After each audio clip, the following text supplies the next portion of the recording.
I heard through watching a couple YouTube videos, those birds, if you shoot them and you got a dog, they actually put goggles on dogs because those cranes will poke their eyes out. No shit. Yeah, they wear like almost skydiving goggles.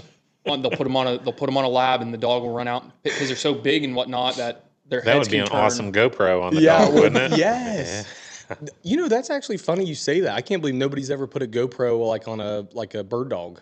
Like, I've never seen a video of that. They put them on cats that run through neighborhoods. They can't put them on a dog that picks up birds and geese. True. You know, that'd be awesome. I've never thought about that. Or a pointing. A pointing dog? Yeah, that'd be cool because he's looking right at it. You know, you got a little clearing. That's a cool idea. That's a good idea.